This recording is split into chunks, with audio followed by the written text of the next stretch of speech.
Welcome to Patients at Risk, a discussion of the dangers that patients face when physicians are replaced with non-physician practitioners. I'm your host, Dr. Rebecca Bernard, and I'm joined by my co-host and the co-author of our book, Patients at Risk, The Rise of the Nurse Practitioner and Physician Assistant in Healthcare, Dr. Naran Alajba. Hi, good evening. There are so many challenges in healthcare today, and it's becoming even more difficult to practice medicine. In fact, many physicians that could continue to work well into their golden years are retiring as soon as they can because the struggle of practicing medicine is no longer worth it to them. Today, we are joined by an amazing physician who has experienced his share of heartache within our healthcare system. Dr. Mark Lopatin is a rheumatologist, and he has written extensively about his experiences. He is joining us today to share his insights and thoughts about how we can improve a very broken healthcare system. Dr. Lopatin, welcome to the show. Thank you for having me. Mark, you've been in practice for many years, and you recently made the difficult decision to retire from medical practice. Tell us about your journey and how you came to that decision. Well, the decision to retire was strictly focused on maintenance of certification. Maintenance of certification has evolved over the years. I was board certified in internal medicine in 1986.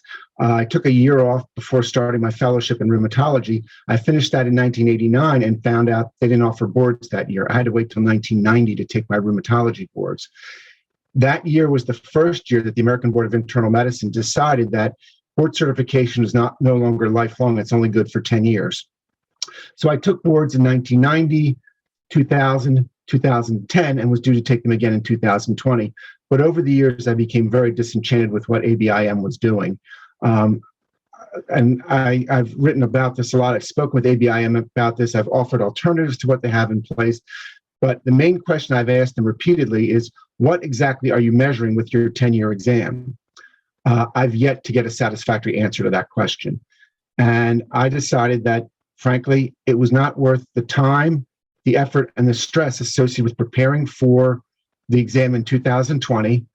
It would have bought me another year or two before retiring anyway. And I wanted to make a statement that I'm not going to bow down to them in terms of this. So I opted to retire rather than take the boards again. Ironically, with COVID, they extended board certification for a year and then another year. So I'm still board certified in rheumatology. Meanwhile, internal medicine, I'm board certified for life. I haven't done internal medicine in 30 years, but that which I do every day of my life at work, I'm no longer considered qualified to practice that area of expertise unless I successfully passed another exam in 2020. Mark, what you say resonates with me so much. We recently had a podcast with the National Board of Physicians and Surgeons, one of their legislative chairs, Dr. Paul Matthew, and I shared my story of dropping my board certification and how frustrated I feel with not being able to call myself a board certified physician, even though I graduated from residency. I was board certified in 2002. I recertified in 2009. But I did not want to do the whole maintenance of certification. And I felt bullied. And I did, just like you said, it became like sort of a matter of principle. And now I'm kind of having to make a decision about whether I want to go ahead and just do it so that I can take on some other opportunities that require board certification. And it's really sticking in my craw, I've got to tell you. So I want to thank you for what you're saying, because sometimes I think, am I nuts? Am I just, making too much of this? But it really is the principle, isn't it? One of the things that ABIM has done is they've established themselves, they've self-appointed themselves as the enforcers of the medical profession. And one of the things that I've discussed with them in my in writing to them back and forth is the idea that this exam is not a voluntary exam as much as they claim that it is. Insurance companies require it, hospital credentialing committees require it. So it's not a voluntary thing. It used to be that the exam was used to distinguish the cream of the crop, to find those who rose above the normal level. Now, taking the boards puts you at the normal level, and those who don't take it drop below. And ABIM leadership fails repeatedly to recognize that point. So as they put their statements out there that this shows who excels and who doesn't, no, it doesn't. It simply measures who's able to pass an exam and what your knowledge is on one given day. It doesn't even tell what a physician knows 2 weeks later, because much of the information is very esoteric and is forgotten 2 weeks later. If I wanted to play rheumatology Trivial Pursuit, I would play that. I don't have to take boards to do that. Well, and meanwhile, my hometown of 300,000 people has one rheumatologist, and I believe he's far older than you. He's got to be pushing the mid 70s and beyond. So again, we're about to lose yet another rheumatologist. And for people who don't maybe know or understand the difference, gastroenterology usually can be found more commonly, or cardiology. But I think the point is really worthwhile making, that rheumatology is a very specific specialty. We need them. They're very bright people. I mean, as all specialists and primary care docs are, but my point is it's more rare. So we're losing some of these really more rare specialties because of this MOC requirement, which is rheumatology. We're losing, psychiatry. We're losing a lot of these specialists that we need. And when you need a rheumatologist and don't have one, it can be really a problem. So I think that's an important point not to miss. I made a list for ABIM, all the ways that their exam, their process is harmful, not to physicians, but to patients. And physicians retiring is one of those mechanisms. Spending 3 to 6 months studying for material that you don't see every day in practice is another example.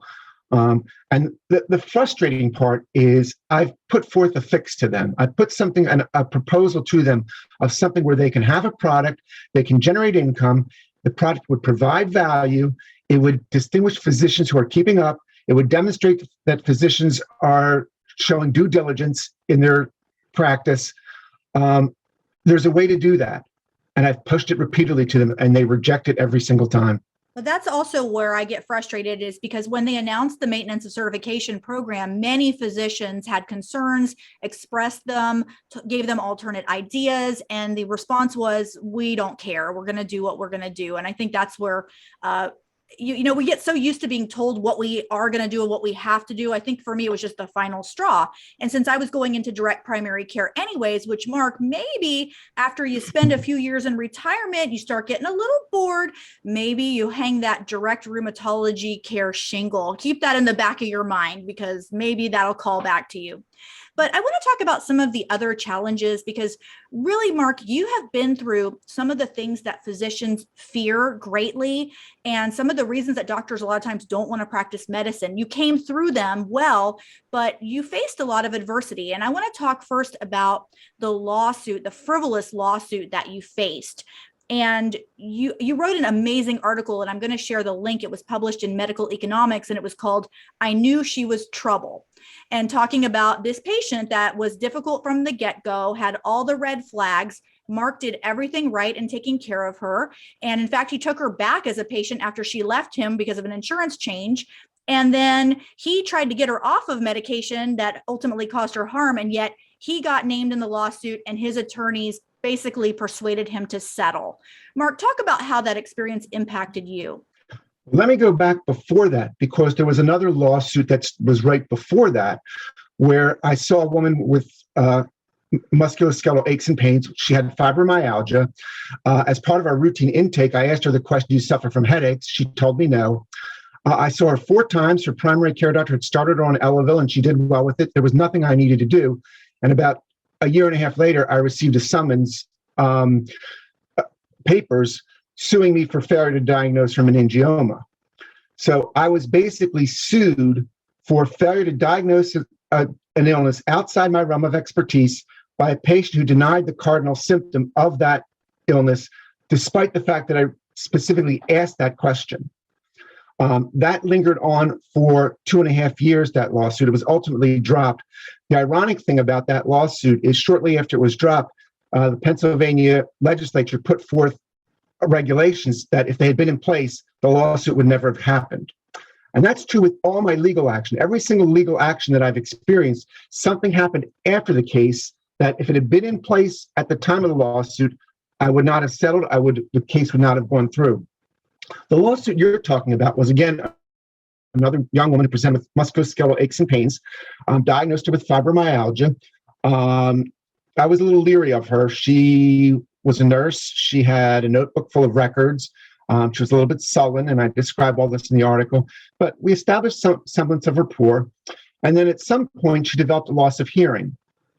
She went to see an ear, nose, and throat doctor who diagnosed her with autoimmune sensory neural hearing loss and started on prednisone 60 milligrams. He referred her to another rheumatologist in Philadelphia. who only saw her once, and then she came back to me because of insurance problems. I called the ENT doctor, verified the diagnosis, and learned that I was not very familiar with autoimmune sensory neural hearing loss. He said, steroids treat it. You don't treat steroids. The threat exists for permanent loss of hearing. So I had her on steroids, and she began to complain of increased musculoskeletal aches and pains, but she'd had aches and pains for 10 years, difficult to determine. I began to wean her off the steroids, and at one point she described specifically knee pain, separate from the other aches and pains. I ordered an MRI of her knee, and it revealed avascular necrosis, which is one of the side effects of steroids.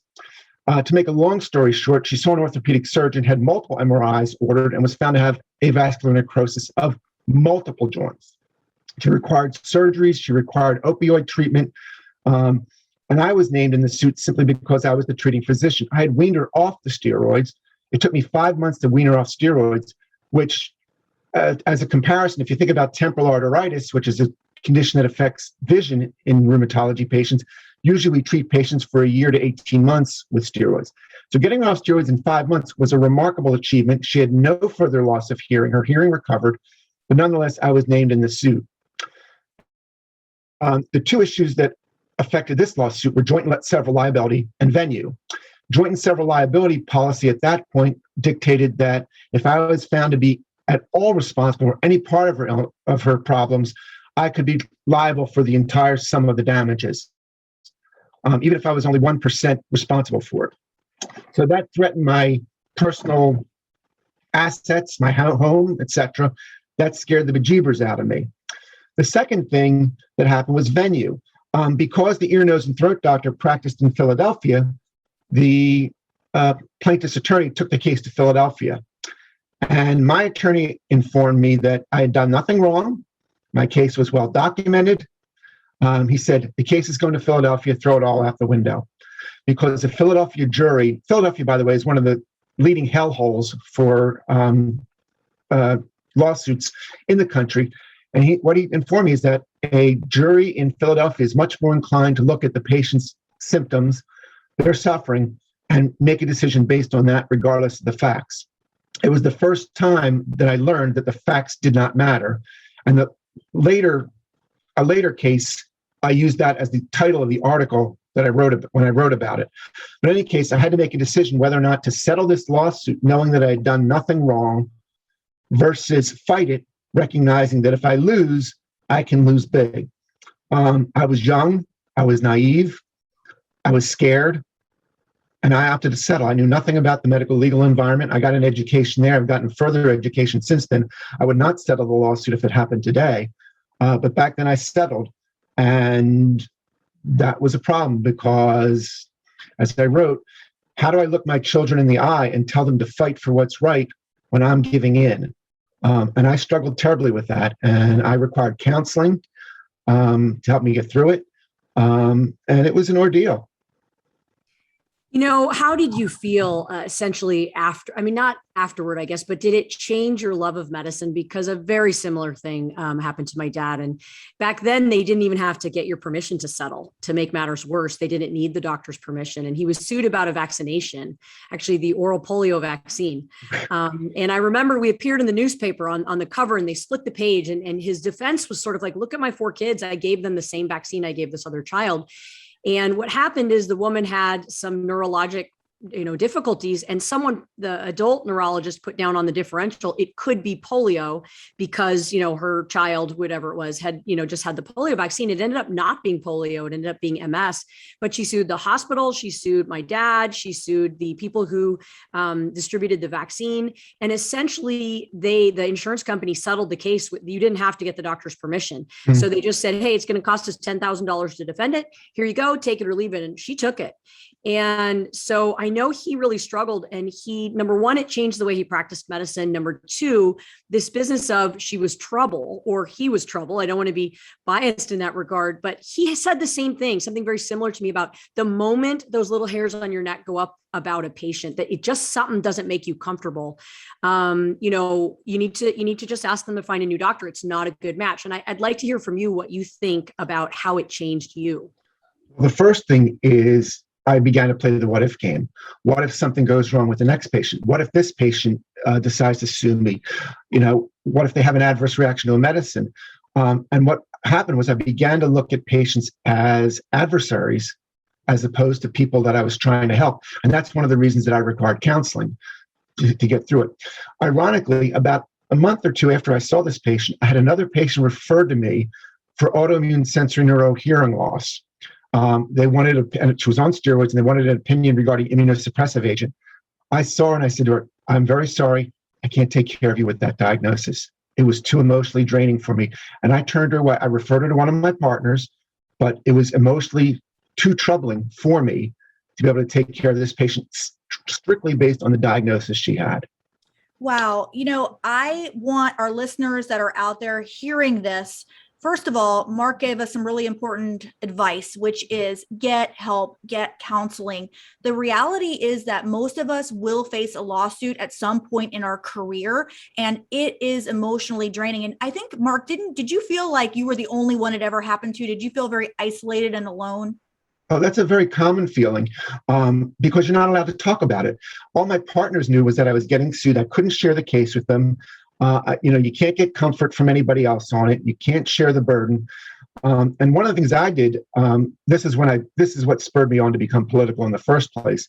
Ultimately, I conducted a survey across the state of Pennsylvania of over 1,000 physicians, and I learned that over 70% of physicians in the state have been sued. And at the time of the survey, more than 50% had 50% had a lawsuit within the last 5 years, and 1 in 3 had an active lawsuit. And the message that I learned from this is you're not alone when this goes on, and you've got to talk about it, and you've got to get help. And the only way we combat this is by publicizing what happens. And that's why I wrote about this case, and that's why I wrote about a later case to share what actually happens and what you go through. I still have remnants of PTSD, and if I actually MMS malpractice stress syndrome disorder, I forget what the abbreviation is, but specifically related to malpractice lawsuits. And even now, if I talk about this or write about it, there are times when I'm tremulous about this as I talk about it. I tremble a little bit as we're speaking about this right now. Wow. And it's been 20 years. Well, what you're saying is so important. And I think we need to start talking about this way earlier, even as far back as medical school, and not in the way that I was taught about it, which is, oh, you better make sure you document. What would a jury say about this? Instead, saying, you know what, there may very well, most likely be a time in which you'll face a lawsuit in which you didn't do anything wrong, or there wasn't anything that you could have done differently, or maybe you did make a mistake.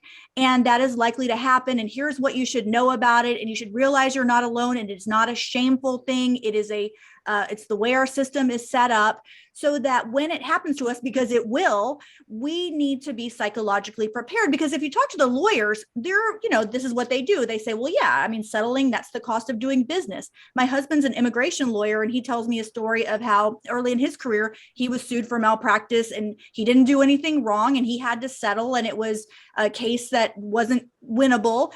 And it hurt him too, but he also accepted it more like, well, yeah, a lot of lawyers get sued and it is what it is. But as doctors, we don't look at it that way. We look at it as a personal attack and an insult, and just it ruins the way we think about ourselves. I think the idea that we did harm to someone is really hard for all of us to swallow, because I think we all go into this field never to harm someone, knowing full well that we may bring harm to someone. And that's the hard part about this. And I think it's just something like you said, it helps to talk about it. And, Mark, it's interesting. I think that tremulousness, and most people know I was involved in this terrible defamation case that I ended up winning. I know I've talked about it a lot. Yeah. And oh, yeah. Just last week, the doctor's wife in our town who started the whole thing was on a tennis court next to me, and I was shaking. And every time the ball came over, finally, I told the lady who kept saying my name, I was like, please stop talking to me. Could you, I'll get your ball. Please stop talking to me. Do not talk to me. Just play your stuff. please. And I was like almost crying, and I don't even know, it's been 2 years since it's settled. And it's like, I couldn't stop the shaking. It was involuntary. And people misunderstand. They say, let it go. And the thing is, I've let it go. It's over. I won even, but I couldn't stop this involuntary reaction. So my heart goes out to you, because it's hard. Yeah. A couple comments on that. There's a reason for that. Sometime a number of years after this, I received a summons in the mail, and I had to go to the post office to get it. It was on a Saturday, and I knew immediately it was a lawsuit. And I was a basket case all weekend. And when Monday rolled around and I went to the post office, I found that I was indeed being sued for a car accident, a fender bender. And I jumped for joy. And I gave it a great deal of thought. And I thought about, why is that? When you meet somebody at a party, you judge them just looking at them, approximate age, you judge their gender. Some of the first questions you ask are you married? Do you have kids? One of the first questions you ask is, what do you do for a living? It is part of our identity. It is our core identity, what we do. I don't identify myself as a driver. I do identify myself as a doctor. So when someone attacks me in that arena, that's the reason that it's so personal and so heartrending to be sued. There was a study done in Cook County, Illinois, looking at 220 physicians who got sued, and the findings were impressive. 50% of them changed the way they practiced medicine. 90% of them reported emotional trauma, depression, etc. But the amazing thing was 10% of them contemplated suicide. And this was for cases that they won. I spoke with one of my colleagues who was involved in a lawsuit, and I congratulated him because he won the lawsuit. And he turned to me and said, Mark, I spent the last 2 years anxiety-ridden. I've missed time from my practice. I've had to meet with lawyers. I've had to review the chart. Tell me exactly what I've won. And one of the things I realize is that as a physician, you lose a lawsuit once you're named in a lawsuit, no matter what the verdict is. So I couldn't agree more. You completely classified it. I talked about that a lot. There were times I just wished I wasn't here, and that I could just, and it wasn't even about malpractice. And it's so horrifying. And I'm so sorry it's happened to you. Yeah, I never got that bad, where I contemplated suicide, but I will tell you, the third case rocked me to my core worse than either of these two. And that was a case where an opioid case where the State Board of Medicine, this was not a lawsuit, where the State Board of Medicine was looking to set an example for indiscriminate prescribing of opioids. I had a patient, again, with fibromyalgia, must be something about fibromyalgia patients, chronic pain, who I titrated the dose of her OxyContin up exactly as was recommended at the time. She was on a very high dosage. She was admitted to another hospital, and the doctors there objected to the high dosage and told the husband that this was inappropriate, and he reported me to the State Board of Medicine. The State Board of Medicine, wanting to set an example for me, hired an expert witness who gave fraudulent testimony. And this expert witness had 1 year of family practice residency, internship in the 60s, no residency, no training in rheumatology, and he made his living by giving expert testimony. I put the word expert in quotes. The state, there was a legislation that was put forth in 2002 before this that required certain criteria for expert witnesses. The State Board of Medicine declined to follow those guidelines. Had they followed those guidelines, this person would not have been eligible to testify. He made at least 25 errors of fact. Now, you can argue about opinions about whether this medicine or that medicine is the right medicine to use in this case and what the right dosage is. When he makes a statement that I was wrong because I started the dosage at 50 milligrams instead of the 10 milligrams that it should have been started, and I look at my chart and I did start them on 10 milligrams, that's an error of fact. That's not an opinion. There were at least 25 errors of fact. This person was not qualified to testify. He gave blatantly fraudulent testimony, which can only be described as stunning, and the State Board of Medicine did not care. In this case, it was not a malpractice verdict that was at stake. This was my career, because if they found me guilty, they would have pulled my license to practice. My malpractice carrier did not cover it. I paid for the coverage out of pocket to the tune of $30,000. against a state board that was not interested in the facts. And when I wrote about this case in the Journal of Medical Practice Management, the article wasn't appropriately entitled, "The Facts Did Not Matter." And because my chart was very well documented, I got off with just a slap in the wrist.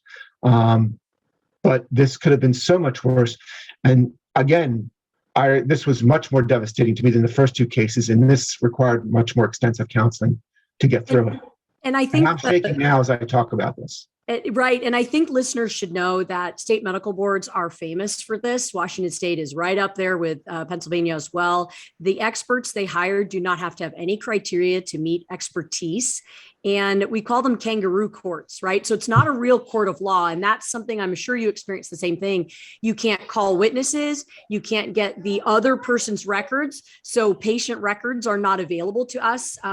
It happened again to my dad. The person involved had this long psychiatric history for 20 years, and we couldn't obtain any of it. And so if they had lied at any point, if they were dishonest at any point, in this case, they were in his case, and there was nothing you could do. It was simply, they were against you. And the court system was really interesting because it isn't a court of law that the rest of the country gets. Physicians do not get that court system. They get a kangaroo system, which has none of the rules about protecting the victim, none of the rules about protecting the physician, no discovery rules. So I really want that clear to people, that is one of the most terrifying things, is they do not have a court of law for physicians. We are simply tagged, sealed, and taped across our mouths and slapped with things, whether or not we did anything wrong. So again, I'm so sorry. It feels like you've been on every stop on the train to hell. Well, I think that's why Mark is going to be writing a book about his experiences, which has been accepted for publication. And so I think one of the small silver linings to all this is that you are able to so eloquently and beautifully share your stories so that other people can learn. And I know you have a lot of ideas for healthcare reform. And so I guess I would say that some of these experiences have really galvanized you, and you have been writing and you have been talking to people in power. And some of the things you've been working on, you mentioned maintenance of certification. But the other things are, you've been talking about pharmacy benefit managers and writing about that, and talk about some of the other things that you're interested in working on in healthcare. Well, one that I'm sure is near and dear to both of you is scope of practice. And I've written extensively about that. Not as eloquently as you two have, but nonetheless, I've written about that. And, the book you wrote has all kinds of data and so forth and so on. And it looks at the data that nurse practitioners have written as to why they're equivalent to physicians. And you explain why that data is not valid and so forth and so on. And my response is throw all that out the window, because this is simply a common sense issue. 15,000 hours of medical training does not equal 500 to 1,500 hours of nursing training. And that's it in a nutshell. I like to make analogies. One of the analogies I made in the book is that looking at medical practice is like looking at how well a shortstop fields. And if you want to know how well a shortstop fields, you can't measure it by simply whether or not they catch the balls that are hit directly at them. You have to understand whether they catch the balls that take a bad hop, how far to their left can they go, how far to the right can they go, do they make good throws? And a lot of the data with nurse practitioners, a lot of the argument is we catch the balls that are hit at us, but they don't catch the balls that are hit to their left or to their right. And a lot of this stuff looks at things like checking hemoglobin A1Cs. A nurse practitioner is very qualified to check hemoglobin A1Cs in a patient who's diagnosed with diabetes. They're very appropriate. In fact, they excel at looking at preventive measures. I mean, their nursing training is different than ours, and they excel at that. They do things in that regard better than we do. But that's different than making diagnoses and knowing the proper treatment. Nursing training is different than medical training. So, that's the analogy that I use. I've had nurse practitioners tell me that they can do 85% of what a physician can do. I say, great, let's take it up to 90%. You can do 90% of what I do. Let's see, I see 100 patients a week. That's 10 patients a week that you can't take care of as well as I can. And let's just round it up to 50 weeks a year. That's 500 patients a year that you're not taking care of as well as I can. And let's see, I'm in a 12-man rheumatology practice. So that's 12 times 500 is 6,000. And that's my practice alone. Is 6,000 patients a year in my practice an acceptable rate? I don't think so. Wow, Mark, I never thought about it in those terms. That's really amazing way to think about it. I'd like to also address nurse practitioners practicing specialties. And there's one I'm thinking of in particular who's hung a shingle and is calling herself a rheumatologist because she took some courses by the American College of Rheumatology. Now, I can't call myself a rheumatologist. I'm a family physician. I do practice. I have to see patients with rheumatological conditions. They don't have insurance. So sometimes I say I play rheumatologist, but I could never call myself one. What are your thoughts on that? Well, first of all, you look at the 15,000 hours of training, that doesn't include the 2 years of rheumatology training on top of that. But we have nurse practitioners in our practice. We utilize them, and we use physician's assistants, and we train them ourselves, and we supervise them. They see new patients, and every new patient, after they see them, they get the information, is presented to an attending, and the attending goes into the room and sees the patient with the nurse practitioner. The nurse, we'll figure out what strategies we want to take. The nurse practitioner will order the labs under our supervision, order the x-rays, order the meds, write the scripts, but it's all supervised. It works beautifully. Nurse practitioners are a valuable asset if they're used properly. Now, these nurse practitioners that we use, we train them for 6 months under our direct eye, and they take course through the ACR. And because we train them, we know what they can do and we can't. I've had nurse practitioners who are superb in my practice. I've had other nurse practitioners in my practice that I would not let see my patients if I'm not there. I know who they are. I know how they work. So that's supervision. And that's one of the messages that I hear with regard to scope of practice that I object to, is the idea that nurse practitioners are worthless, nurse practitioners serve no purpose. That is absolutely not true. They play a very vital role if they're used properly, and they can provide some things that I actually can't provide because they look at maintenance and prevention a little bit better than I do. But they are not rheumatologists. And for someone to hang out a shingle after taking a course through the ACR, I mean, that's dangerous to their patients. Rheumatology is a very complicated field. Yeah, and I think it's insulting to you because, like you said, rheumatology is an incredibly complicated field. And like many of the cognitive specialties, it's under reimbursed, it's undervalued, but yet you had to go to school for a lot of years to know how to do what you do, to do it well. And so it just doesn't make sense, again, that someone could just hang a shingle and just call themselves that, and that patients don't know any better. So that's one of the things that we're trying to do. And like you said, studies show over and over again that when nurse practitioners and physician assistants work with physician supervision, patients get exceptional care. However, that's never been demonstrated when there is no physician involvement. So we are not opposed to nurse practitioners or PAs, but we are completely opposed to independent practice by those professionals. One other question to think about is, if you want to argue that nurse practitioners provide equivalent care, how would you measure that? What outcome would you use? Number of patients who die, number of patients admitted to the hospital, patient reports. What is an accurate measure of care? Patient reports are not a good measure because patients oftentimes don't recognize it. Outcomes may not be. I tell the story of, in the book, about two patients who both had lupus. And one of them followed what I did to the letter, and one refused to do what I said, saying God will save me. And the patient that I took care of died, and the other patient left the hospital, and I didn't do anything wrong. I gave her proper care. So the point is, there's a lot of variables beyond the care you provide that come into place. You can't just look at outcomes in this. You can't rely on patients. What do you measure? How do you determine that? It's not measurable. You got to rely on the common sense. 500 does not equal 15,000. Yeah, I completely agree. I know I agree with Rebecca wholeheartedly that nurse practitioners have a lot of value in our system. And I just think that it needs to, the use of non-physicians in the system needs to be really looked at closely and standardized. So I can't emphasize enough how much standardization is important. Tell us about your book. Well, the book, I describe the evolution that you're hearing. I mean, basically in the year 2000, and before, I was completely oblivious to healthcare politics. I didn't know what a Democrat was. I didn't know what a Republican was. I didn't know what a liberal was. I didn't know what a conservative was. I knew nothing about any of this. And getting sued caused me to become political. In the beginning, with regard to tort reform and defensive medicine, and I did a lot of stuff there. I also got involved in organized medicine through my county medical society and ultimately on the board of the state medical society. So I became very involved in that.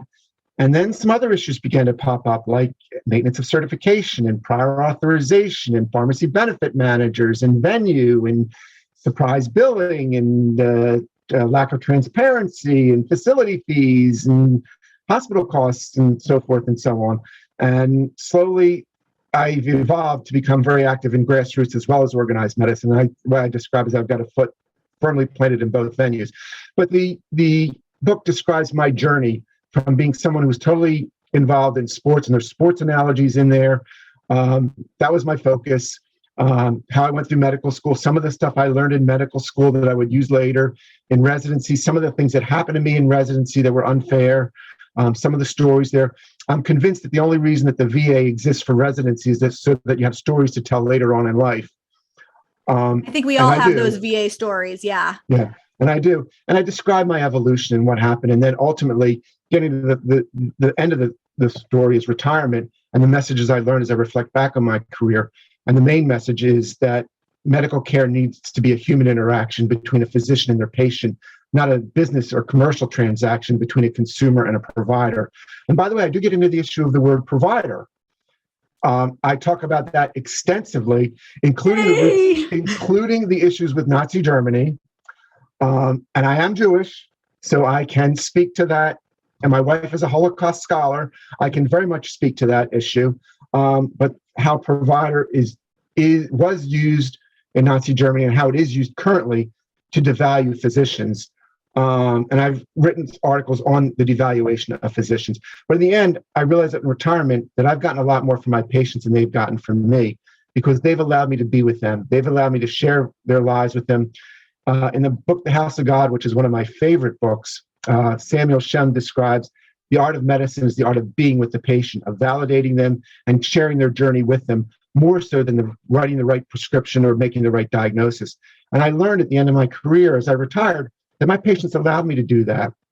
I tell the story of one patient who I met at 25, single working. She met a guy, she got engaged, she got married, she had her first kid, she had her second kid, and I took care of her for 25 years and shared her life with her. I shared the joys, I shared the heartache, but I was there with her. And that being with the patient is the art of medicine. And that's what I learned from my patients. And that's why I say I've gotten more from my patients than I've given to them because I've gotten that realization. And if you can make a difference in one patient's life, it's as if you've saved the entire world. And I've had the opportunity, fortunately, to do that many times in my career. So I feel very much blessed by my career. Well, Mark, thank you. I don't think we can say it any better than that. Thank you so much for sharing that. When your book is published, we absolutely want to invite you back so we can get into all of these issues. And thank you so much for being with us and sharing your story. We'll have some links to some different articles that you've written. And if you'd like to learn more about this topic, we encourage you to get our book. It's called Patients at Risk, The Rise of the Nurse Practitioner and Physician Assistant in Healthcare. It's available at Amazon.com and at Barnes & Noble. Please subscribe to our podcast and our YouTube channel. It's called Patients at Risk. And if you're a physician and you'd like to advocate for physician-led care and truth and transparency among healthcare practitioners, please join our group, Physicians for Patient Protection. You can find us at our website, physiciansforpatientprotection.org. Thanks so much, and we'll see you on the next podcast.